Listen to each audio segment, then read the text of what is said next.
Thank you. The book is, this is the first, yesterday was the first time I saw this. I haven't seen, somebody was kind enough to carry a few samples from Delhi. The cover is an image of the Samudra Manthan, which is a story in our ancient texts about the two opposing forces, the Devas and Asuras, cooperating for a common project. So it's also cooperation between opposites, the pairs of opposites, rather than reconciling by one knocking out the other, good permanently knocking out evil, as in the Abrahamic traditions. In the Hindu traditions, that never happens. There's always a balance between the two. Someone pointed out, why did you use figures that are not looking Indian? And I mentioned that this is not about India-centric. The myth, the stories, the itihas, the dharma are an alternative claim to universalism. It's an alternative to the Western claim of universalism. So there's nothing wrong if these, if the Samudra Manthan were depicted with Western people, African people, Chinese people, it would be valid because it's a universal claim. Now, I want to tell you a few things which I'll just go through a few points I've written down. The churning paradigm has several significances. First, it represents my own churning that I went through to come up with ideas, then challenging ideas, more doubt, churning, coming up with newer insights, and so on. And this process involved a lot of debates, discussions, arguments with people who are from my tradition and also people who are from other traditions. And the other traditions that I've argued and debated and had many, many conversations with are Catholics and Protestants and secular scientists who are atheists and postmodernists who don't believe in any of this. And from within the tradition, I've had the honor to work with Sri Aurobindo scholars, Kashmir Shaivites, Vaishnavites, Advaitins, and Marxists. And so the list of endorsements we've got covers all of these. This is because I've been very honest and transparent in saying this is the view, now what do you think? And then accommodating that view where they are right, admitting it, and then going back to the drawing board to construct another thesis. This kind of a process is not alien to our tradition. We call it the Purva Paksha, which means the study of the other. So in the classical times, the Purva Paksha was, the Hindus would do Purva Paksha of the Buddhists, and the Buddhists with the Hindus, and the one school of Vedanta with another school of Vedanta, and so on. And somehow the tradition of Purva Paksha got lost in recent centuries. Today when they teach Vedanta in an academy, they're still teaching the old debates with Buddhists, whereas what is called for is new debates with the Christians, and the new debates with the secularists, and the new debates with the postmodernists. So where is the Purva Paksha for that? I asked everybody. I've asked the Ardhadas to Sri Ravi Shankar. I've asked that to a lot of gurus. And where is your Purva Paksha of the West? That is what you have. The Purva Pakshin is no longer the Buddhist today or the Jain. I mean, that's not that's not the people who are at the gates, so to speak. So the Purva Paksha is this interaction to really study the other in an authentic way, and not a flippant way, not a kind of a smart aleck way, not a gotcha way, but a really honest way, and then give a response which is our Siddhanta. So you need Purva Paksha of the other and Siddhanta. So this book is my many years of Purva Paksha, both with those inside the tradition and those outside the tradition, and my Siddhanta as a result of it. Now, what makes it particularly challenging? Firstly, this kind of project, I'm not aware, has been attempted. And to whatever extent it is successful in your eyes after you've looked at it, the point is I couldn't find a serious Purva Paksha of this kind. More than a century ago, Dayanand Saraswati did this with his knowledge of Christianity at the time. 100 years ago, Mahatma Gandhi wrote Hind Swaraj, a pamphlet, which was Dharmic Purva Paksha of British colonialism. Sri Aurobindo did some of that in his early years. Radha Krishnan did some of that. K.D. Setna who was 105 when he just passed away, did that. I met him when he was 94 and really got a charge with talking to him for several hours in Pondicherry, where he told me about his debates with the Teilhard de Chardin, because a lot of people were claiming that Teilhard de Chardin had already discovered what Sri Aurobindo was saying. So his whole argument against that was a very strong one. And also Beat Griffiths, who was saying that Christianity has all these Vedantin ideas already. So he had a letter correspondence with Beat Griffiths, which was published in a book. So this was very inspiring to me, that here is a modern, real Purva Pakshin, but unfortunately he is no more. Now, the Purva Paksha also involved, this churning has also involved a lot of internal dissent. Every time I take a view with a Westerner, he says, who do you represent? And they're smart. They know. They've done their study of us. Do you represent this group or that group or that group and that group? So the idea is to fragment the dharmic side so that I cannot speak for anybody. And since I have no foundation to stand on, nothing common, therefore I am gone. That's a very easy way to dismiss, and a lot of Hindus actually get embarrassed and then they stop the Purva Paksha. So if I would bring in the Sri Aurobindo view as the view I'm representing, then I would have a problem with Vaishnavites saying, well, we don't accept that. And if there's a Vaishnava view I would bring as my dharmic view in order to debate the Western thought, then a Shaivite might say, this particular aspect or that, or Arya Samaji would say that this is totally wrong.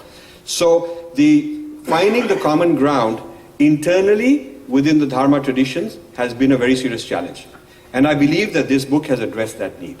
Very conscious that there is this issue, and very conscious that I have to not only include the Buddhists, but Hindus, but Buddhists, Jains, Sikhs to a large extent, and find common ground that with some exceptions and some amount of arguments that people are certainly going to throw at me, in large measure represents a certain common dharmic position from where one can stand and have a contrast with the Western tradition. Same problem also exists on the Western side. People have asked, well, what is the West? Which West? Who's the West? Who speaks for the West? And I understand all that. And I therefore make a distinction between whether I'm talking about Catholic theologian or Eastern Orthodox or Protestant theologian or Western Enlightenment or postmodernism, and that kind of nuancing is done. So it's not like an essentialized Dharma and an essentialized West. It is not as simple as that. Now, the reason to do this is that this project is that we are so colonized that if you writing a book on Introduction to Dharma, which has no reference to the West, which is commonly how people are teaching. The gurus are saying, why should I worry about others? Truth is inside me. I'll only teach the truth. Why I don't even want to bother about others. The assumption there is that we're starting on a clean slate, but we are not starting on a clean slate. Many speakers have helped make my point that we are already so preconditioned with the colonial framework and the colonial paradigm that unless you are conscious that people in general already make those assumptions, you cannot do away with that. You cannot decolonize unless you are conscious of the toxicity that you want to remove. So you have to study the toxicity or whatever has invaded or colonized in order to be able to make decisions on how we want to not be that. So this neti, not this, of the West is an important process that I'm following here. So everywhere I go, I make a contrast with what is the Western position and what is the dharmic position. And the difference is not a matter of superiority, difference is a matter of difference. Because in our tradition, difference is the very essence and nature of the cosmos. Nothing to be apologetic. The fact that we are different doesn't mean that one of us is inferior. We just happen to be different. Like different cuisines, different genre of music, different kinds of species of animals and plants and flowers. So there's different cultures and different worldviews, and there's nothing wrong with that. So this difference is not a difference from superiority. It is a difference in order to put a seat at the table for a tradition that has not been given a proper seat at the table. And in order to get that seat at the table, it has to do this Purva Paksha of the others who've been in control of the discourse. So so therefore the kind of things that I ran into in doing this project are things like, Dharma is a way of life. So we're done. So I would say, yeah, but the drug culture is a way of life. The Taliban is a way of life. I mean, every living thing has a way of life. An elephant has an elephant way of life. Snake has a snake way of life. So I don't know who doesn't have some way of life. So it doesn't say anything. You have to tell me what way of life and what is distinct about the way of life and what is excluded from that way of life. And otherwise, it's like saying, you know, a pen is defined as a collection of molecules. Now that doesn't really say anything because it could be a bicycle also. It could be anything. So you have to be specific about what collection of molecules and what about the configuration and what about the way it's set up makes it a pen. Otherwise, it's just a very generic piece of matter. So a way of life is a useless definition, and the reason I'm belaboring this point is it's a very common, proud definition of a lot of people saying, when you say, well, we're trying to define dharma and trying to define Hindu identity, a lot of hands go up and a lot of people say, well, you know, it is a way of life. And they think everybody gets applauded and they think the job is done. But to define it as a specific way of life, you must delineate what it is not, which means you must do purva paksha of the other and say it's a way of life that excludes these things and includes these things, and you have to have the courage to be able to say that. Then you hear things like, common things like love everyone, or all paths are valid, every path leads to the truth. Then people say, Vasudeva Kutumbakam, which means the whole world is one family, so why are we bothered? Then I tell them that, you know, the Kauravas and Pandavas were also one family. And the Devas and Asuras are also one family. So the fact that we are all one family actually is not only humans' family. When we say Vasudeva Kutumbakam, we are talking about all sentient beings as a family. The whole cosmos is a family. But that doesn't mean that you negate difference. It is a family, but there's distinct. Even in my family, mother and father are not identical. And brother and sister have different roles. So a family doesn't mean identical clones. So some of these common statements and very simplistic, simple-minded things that people say, it's surprising the extent to which people get away with it in discourse, in scholarship. Certainly gurus who talk at the popular level are just full of this kind of stuff, and they get away with it. So I take that to task. One by one, I take all these kind of positions to task. I take to task what I consider to be a misinterpreted Advaita Vedanta position, very commonly heard, that since ultimately it's all mithya and all illusion, so it doesn't really matter. So I had one guy telling me that, and so he was a doctor. So I said, then, you know, whether you give 10 milligrams of this medicine or 100 milligrams, it should make no difference, because it's all mithya.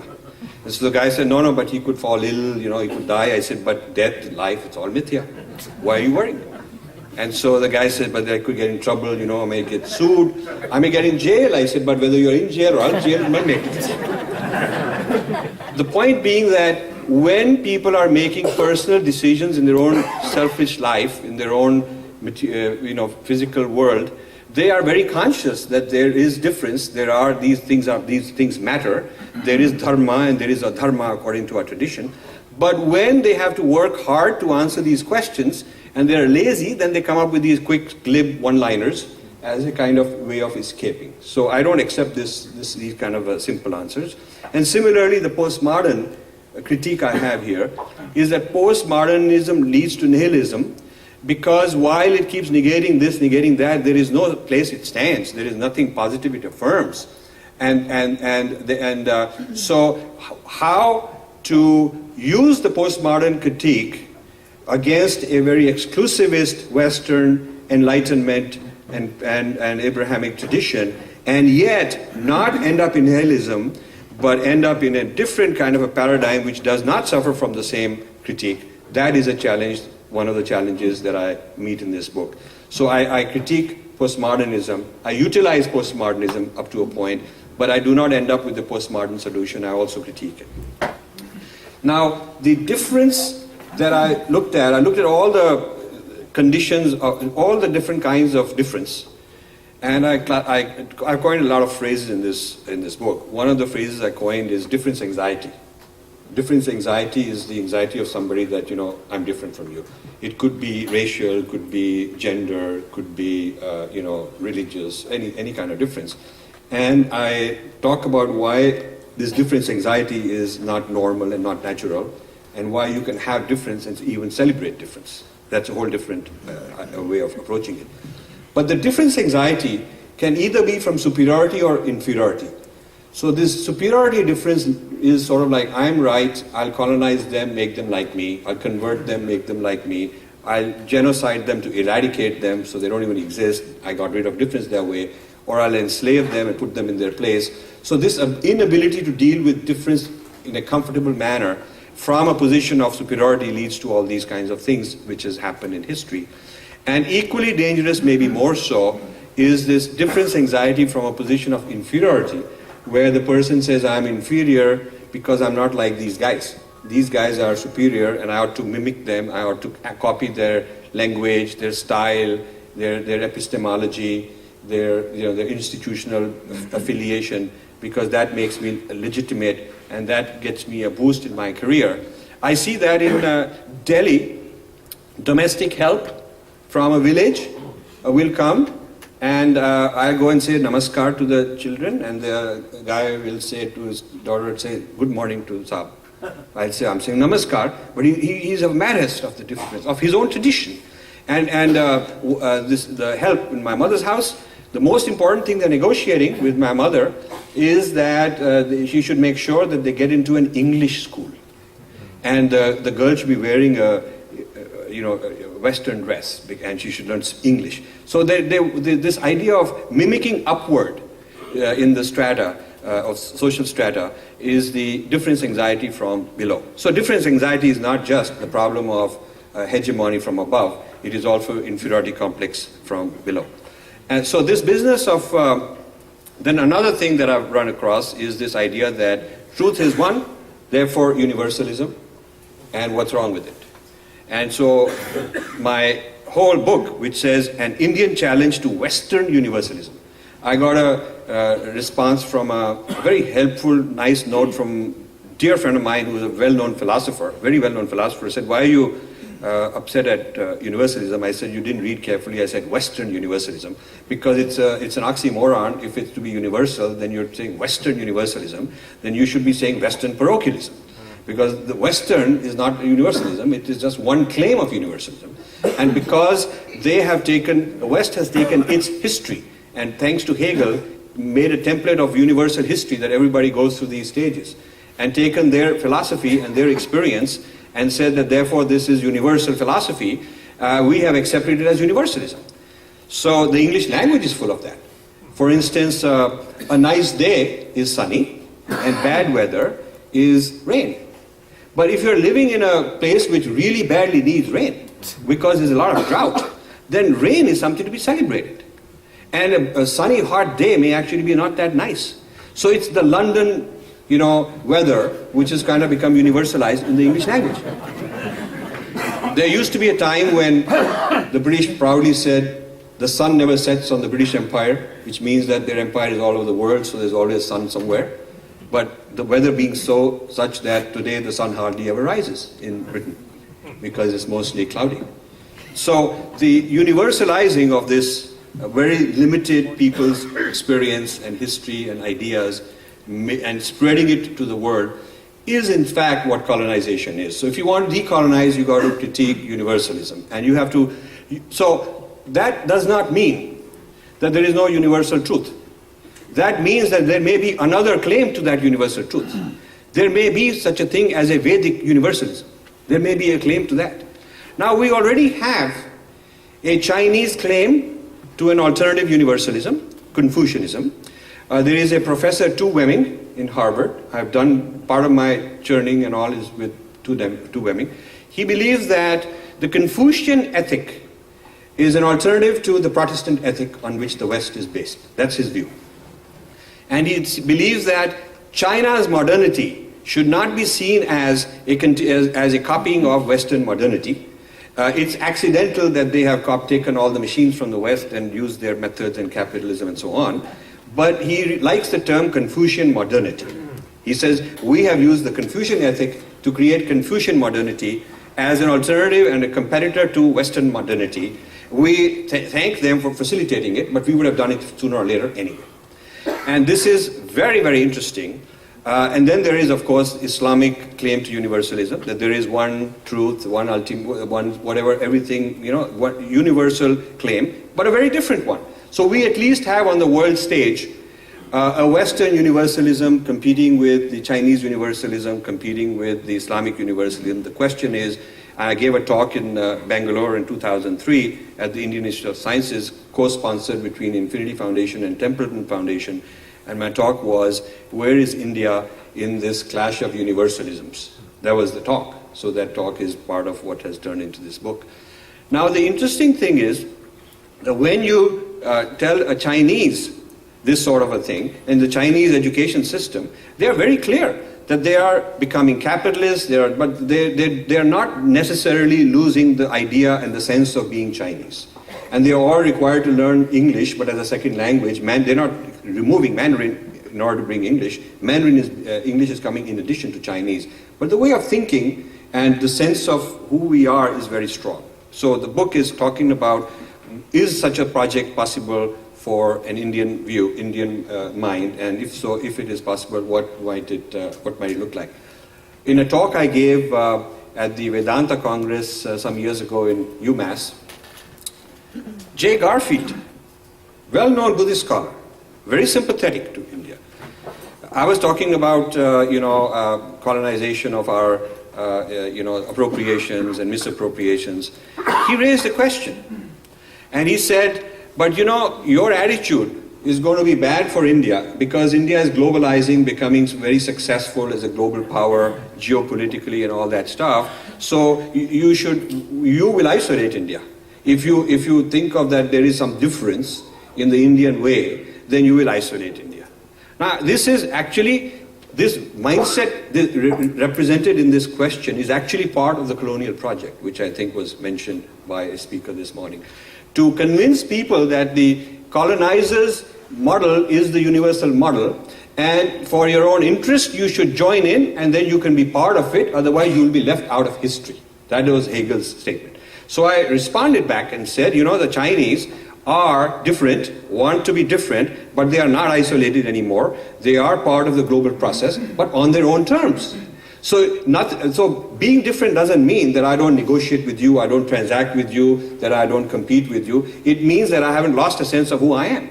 And Japanese are a very good example of being very loyal to who they are and being on the world stage competing.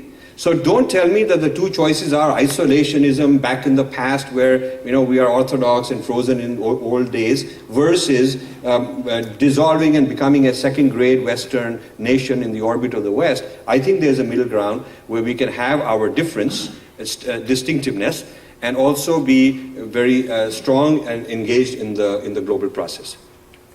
Now the definition of my problem is, the problem I face in this project is that if the dharmic traditions have internally among them too much granularity of difference, in other words, if I define the important criteria in such a sharp way that the Vishisht Advait and the Advait cannot be together, and then the Sri Aurobindo cannot be with either of them, and then the Shaivite is different, if that, and the Buddhist has nothing to do with all of these, then I don't really have a standing ground on which I can do the Purva Paksha and the Siddhanta to the West. So I cannot afford too much diversity of views, otherwise there's no central ground. On the other hand, if the position I take is the opposite extreme, that'll be equally bad. If I take a position in the opposite extreme which says all these traditions are the same, and then I say it in very generic things like we should love everybody and God is one and it's a way of life. If I reduce it to very pop culture type of one-liners, then there is nothing distinct with the West either. Then there is nothing left with the West. So in one error, you are not different from the West and everybody is the same and one, which is very fashionable in interfaith circles nowadays. And you get your grants if you go and say, I'm bringing people of all these religions together, we'll have a meeting, we'll have a resolution, and we've made a proclamation of world peace, we have no more problems. You'll get a lot of people who'll send you a lot of checks because the philanthropists like to hear that. But it's not realistic.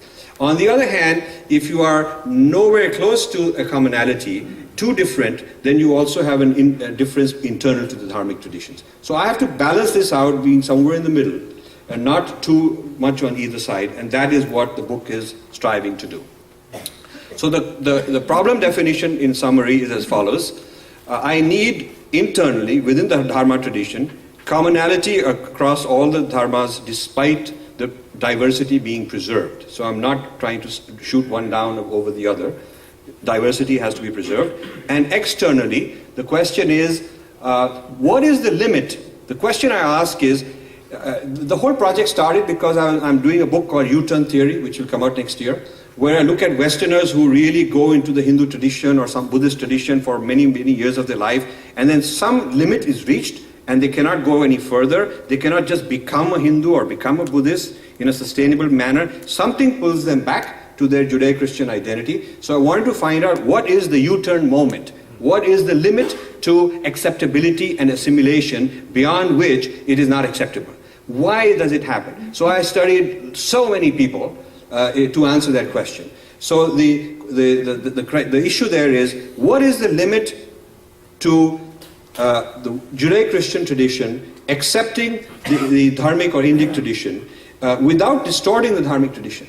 You can accept it and say, I'll reinterpret what they mean to suit my narrative and not undermine my narrative. But then what you've done is not sincere, because you've distorted the dharmic tradition just to appropriate it. And what happens if, without distortion, if you assimilate a particular facet of the dharmic tradition in such a manner that you can no longer survive as a Judeo-Christian, your tradition is undermined? What happens in that case? Yeah. So I'm looking for such irreconcilable differences. I'm sorry, but I'm looking for irreconcilable differences. And to me, that defines the problem. Then we can solve it. But we must first understand what is so distinct that without distortion, it just cannot be assimilated into the other tradition, because that other tradition will be undermined by doing so. Quick example I give, not Hindu oriented, but the status of Jesus in Islam is irreconcilable with the status of Jesus in Christianity. In Christianity, he must be Son of God. It is not good enough that he's a prophet, he's a yogi, he's a rishi, he's a wise guy, because the whole cosmology of the nature of the cosmos, the nature of God, the nature of man, the whole human condition cannot be resolved unless God sends his own son and not just another prophet. So the being son is very critical. But in Islam, Jesus is a wise man, he's one of the greatest prophets, but he cannot be Son of God, because being Son of God would then undermine the claim of Muhammad. So this is the kind of irreconcilable difference I'm looking at, and I look at it with vis-a-vis the dharmic traditions and Abrahamic traditions. So to give an example of of such a irreconcilable difference, if you look at karma and reincarnation, it cannot be reconciled with original sin and redemption. If this idea that I've had many births and I'll have many more births, it cannot be reconciled with one life with heaven and hell. For one thing, whatever Adam and Eve did can only be is only their karma, and they'll pay for it in their own future lives. The progeny are not responsible. I am not responsible for what Adam and Eve did. Only their future lives, they'll have to pay for it. I'm responsible for what I did in my past life, not what they did. So the biological transmission of karma is not how the karmic system works. Reincarnation is not biological transmission. It's a different kind of a transmission. Second thing is that a person cannot come and be born and say that all of you who are not even born can be absolved of all your karma by doing nothing other than just believing in me. This is not within the Sankhya, this is not permissible, that you cannot have this kind of a redemption methodology. And nor can you say, nor is any karma infinite with eternal damnation as the consequence. No matter what karma you do, it is finite.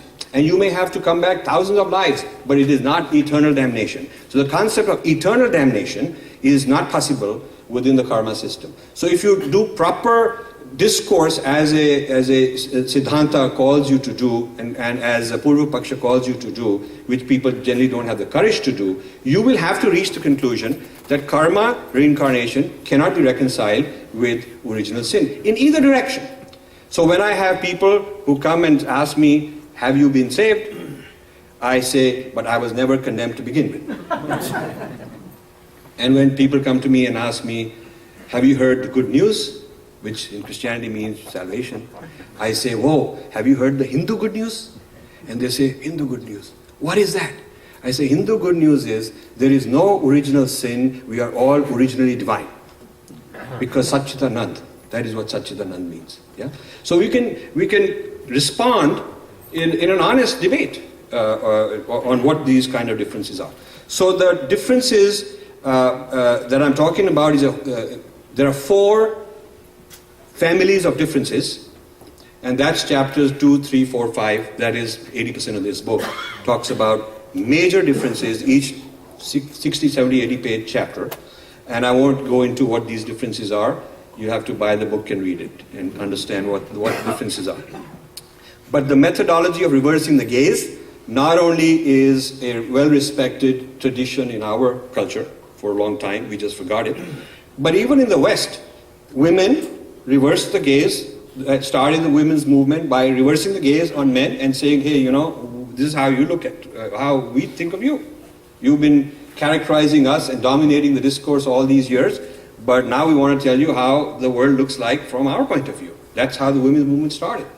And the blacks started something called whiteness studies. Nell Painter of Princeton, a very dear friend of mine, just published something called The History of White People, and she's given me the right to publish an Indian edition. Actually, I'm going to do that. And that is basically reversing the gaze. The same kind of thing I'm talking about. And gays are doing that. They are saying we want our theology and our philosophy, and we don't have to just sort of go along with things. So, as a result of this Purva Paksha and response, I, in this book, reject many common things, including we are proud that we are easy to assimilate. Indians are very proud that we can be assimilated. I have a problem with that. I talk about remaining different with mutual respect. With mutual respect is very important. And there are Indians who feel very proud that somebody is wearing a bindi and a sari. There must be an appropriation which is superficial and not genuine and deep, but more sort of for looks. I come up with what are the thresholds of appropriation that would be legitimate. What are the criteria? I lay down some definitions for that. And I reject both the extreme of being isolated from globalization and there are some people in India who think that NRIs are not authentic Hindus because they have gone out of India. You've seen some of those people. You know of some of those people. So I don't want to get into that kind of an isolationist extreme, nor the other extreme which says we have to accept Western universalism, otherwise there is no other way. So the final thing is the market for this book. We are doing over a dozen talks in November in India, many audiences. An amazing audience is huge response from Indian industry and business leaders, Indian Institute of Management, young presidents organization who are young corporate presidents. They have called me for a lot of these after reading this because they want to know what is the Indian difference in a global context, because they're always running into Chinese telling them what is Chinese civilizational difference. Japanese have come up with what is Japanese difference, the cultural capital that Japan has. France is very proud that they have some French difference. What is the Indian difference they want to understand from a competitiveness point of view. Of course, I'll be meeting a lot of spiritual groups. One of them is in Haridwar. They're going to launch this. Baba Ramdev is expected to come. So I also want to have a lot of discussions with spiritual leaders on where I disagree with their interpretation and projection of the Dharma in the world today. A lot of secularists, Marxists, people like that.